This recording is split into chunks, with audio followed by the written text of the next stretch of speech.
Hi everybody, Patrick here from EngineeringShock.com and ElectronicLessons.com. This is an assembly video for our 8-bit addressed infrared transmitter. The receiver assembly video will be done next. They would be both in one video, but it takes too long to do two sets of assembly videos in a short amount of time.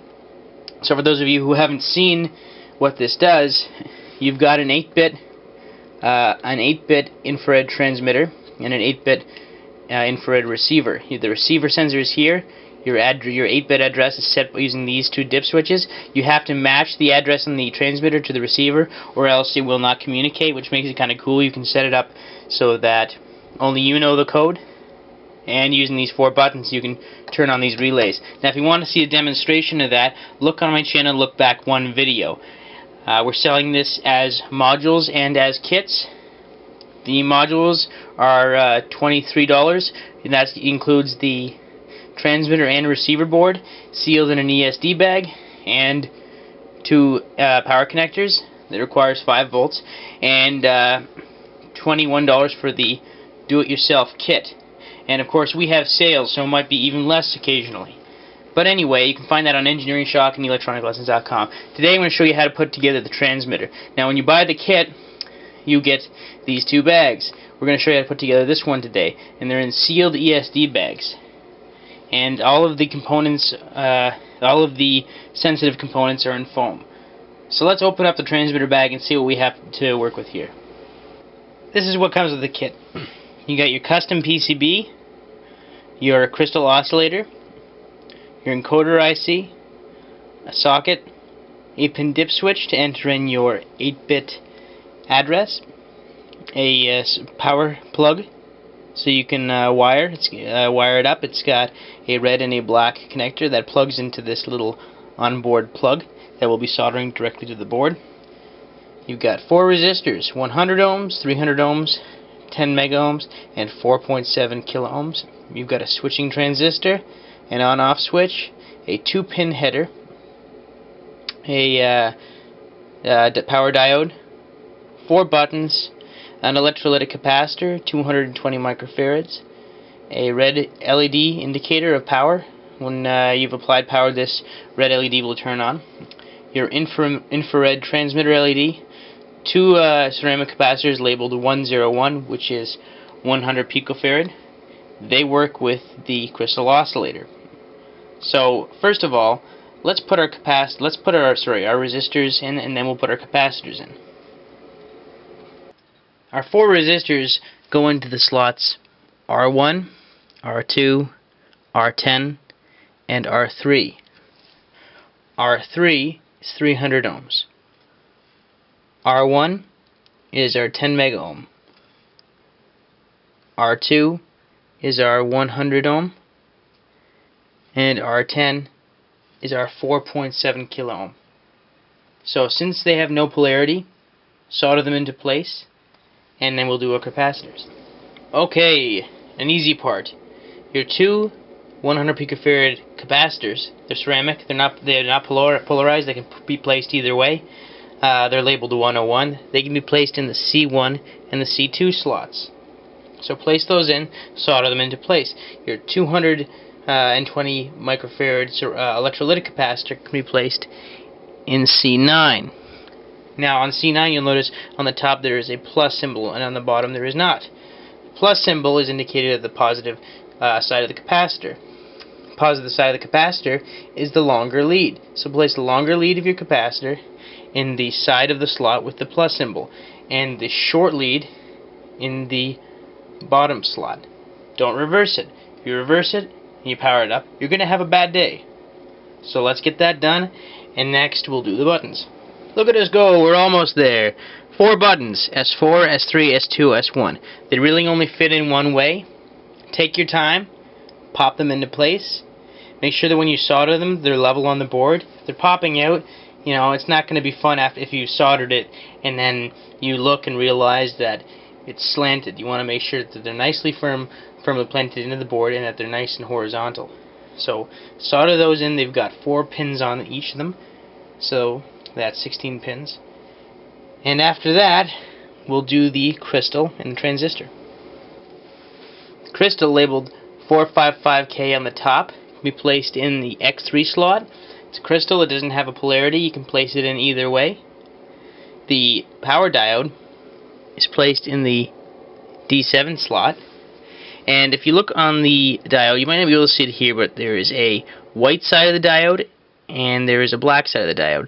By white side of the diode, I mean there's a ring around the white side that is an indicator of the negative. The negative is placed on the bottom here, the bottom pin. The black side goes in the top area, the top hole here. Now on the footprint, you'll notice there's a triangle, and on the bottom of the triangle there is a line. That line is an indicator of the cathode, which is the negative side of the diode. So again, white side on the bottom from this perspective, black side on the top. Don't reverse it, you're going to have a bad day. Now we're going to put on our switching transistor. On the switching transistor, you'll notice that there is a flat side and a curved side. The flat side has writing on it. The Q1 footprint has a flat side and a curved side. So from a bird's eye view, make sure that you place the flat side to the bottom here, which is the flat side of the footprint, and the curved side to the back, which is obviously, as you can see, curved. From a bird's eye view, it should match, the transistor should match the footprint. If you turn it around, it's not going to work. So let's place those in, and next we will do the LEDs. A couple more steps and we're done. We've got two diodes, or rather LEDs, infrared LED and your red LED. And your infrared LED will go into the slot labeled IR, and your red LED will go into the slot for D1. Now, like the electrolytic capacitor, there's a short lead and a long lead on both of these LEDs. The shorter lead is your cathode, which is your negative, and your longer lead is your positive, or anode. On the footprints for both of these, there is a round side and there is a flat side. Flat side is negative. So in the case here, the flat side is on the far side from this perspective. On the side that's labeled IR, that's your negative side. So place your shorter lead on the negative side, your longer lead, your positive, on this side. For the red LED, the flat side is on the bottom, or on the right side here. On the D1 side, it's labeled D1. On the far side here is your positive, the curved side. So if you purchase this kit, you'll actually see this. You'll see that there is a flat side and there is a round side. So again, flat side, negative, shorter lead. Round side, positive, longer lead. Place those in, solder them into place. Then we'll do our switches and our connectors.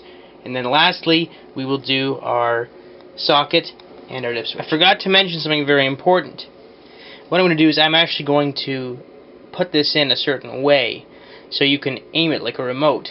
Now, infrared will emit not in a straight line, but it'll emit all around the room. But you want to have it so you're aiming within a general direction of the receiver.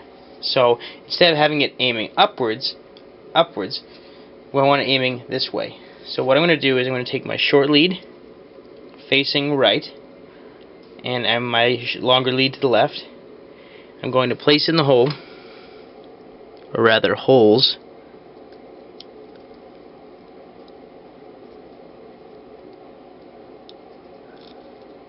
and what I'm going to do is I'm going to bend it about 1 centimeter from the end so it's aiming this way, make it flush with the board, and I'm going to solder it like that so it's aiming outwards. Relatively easy step. We've got our header, we've got our power plug, we've got our switch. Switch is the only tricky part. It's not really all that tricky, but what you have to do is you have to look for the text. On one side there is text, and on the other side there is not text. You want to make sure that the text is facing the resistors, these two resistors, not the outside. So again, there is text on here. You probably can't see it, but make absolutely sure just what lines up with the on-off. If you reverse it, you're going to have off-on. It's labeled on the board which is your on, which is your off. So make sure that the text is facing your resistors. The header, it's got 2 pins. On one side is short, one side is long. Place the short side into the J3 footprint. No polarity, just a 2-pin header. You don't even need this header for a normal operation. and your power plug. Now you'll notice on the power plug that there is a kind of a hollowed out side and then a firm firm white side. So the side with this little slot in here, I would prefer to have it facing the buttons, and that goes into con 7. Now you can put it in both ways, but if this side faces the capacitor, your power plug won't fit in as easily. So I suggest having this side of the plug facing the buttons. So solder those into place, and then finally we'll just do our last big step, and then we'll test it. Hooray, we're almost done. This is the last step. Then we're going to test it. So now we've got U1, which is our encoder, and SW1, which is our 8-pin dip switch, our addresser. On the dip switch, on the upper left side, there is an ON symbol, ON, and on the upper right there is a YS. We want to have that facing the top side of the board. So I'm sure you can see it from here, but what I'll do is I'll just drop it onto the board how it's supposed to face. ON is supposed to be facing the crystal.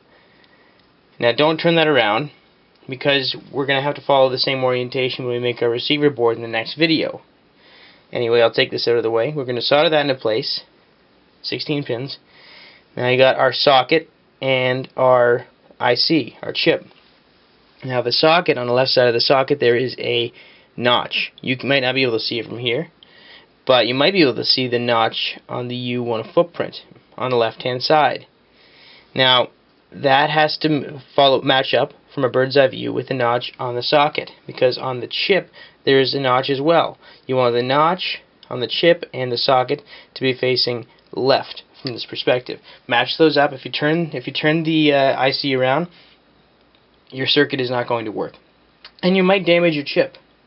So solder those into place. We'll power it up and we'll do a test. Sorry guys, bit of a screw up. I completely forgot about the color coding. You can place the plug either way, but I forgot that the connector, when connected in, there is a red and black indicator, and unless you have it in this orientation, what I suggest you do is you actually place the plug or the connector into the plug and then solder it so that the red is on the left and that the black is on the right. Black is your DC ground, and red is your 5-volt DC source. That's what's going to power it. So let's do a demonstration. Now, as long as you've made all of the connections properly, you haven't shorted everything, you've done a good soldering job, you're not going to have any problem. If you do find that you're not getting any response, a good place to place your oscilloscope probe is on the left side of the IR LED. You're not going to need that because you've done a good job. You followed along and you've done an excellent soldering job. So what I'm going to do is we've added 5 volts on our transmitter, 5 volts on our receiver. Again, I'll be making the receiver assembly video and I'll have it up by the end of the week. Let's turn everything on. LED indicator for the receiver. LED indicator for the transmitter. Now what's cool here, again, is you have to set the 8-bit address on the transmitter and you have to set the 8-bit address on the receiver. And if they don't match, you're not going to communicate. So let's set it so that the receiver's looking for a different address than the transmitter. Oh no, nothing's happening. Okay, so what if we set it up so that the rightmost switch on both of them is turned on? Oh! You hear that? Relays. Now, I have another video that's sole intention is to show you a demonstration. So watch that video if you want to know how the relays are working. What's happening is we're sending a transmitted pulse modulated at about 38 kilohertz along this infrared transmitter LED, and this IR receiver takes that signal, amplifies it to a 5-volt level, so it's digital. It goes into the decoder, and if the 8-bit address is matched, and if the 8-bit address is matched, it says, okay, did I just receive a transmission from button 1, 2, 3, or 4? And the output corresponds and turns on. So it's a pretty neat kit. We've got it on for an excellent price, so please check it out. It will be up on Engineering Shock and EngineeringShock.com and ElectronicLessons.com, which takes you to our eBay store. Tons of awesome stuff there. I hope you followed along. I hope you've enjoyed it. If you've purchased this kit and you're putting this together, thanks for following along with me. Next we'll do the receiver kit, and believe it or not, it looks a lot bigger, but it's not very tough. A lot of it is a lot of the components you do 4 times, like the transistors, the relays, the terminal blocks, blah blah blah blah blah. We do the same steps for the decoder chip and the dip switch. Just a few capacitors, resistors, LEDs, nothing like you haven't done before. So thanks again for watching. I'll have the receiver board up soon, and I'll have everything loaded onto the site so you can buy it if you're interested. Thanks everybody.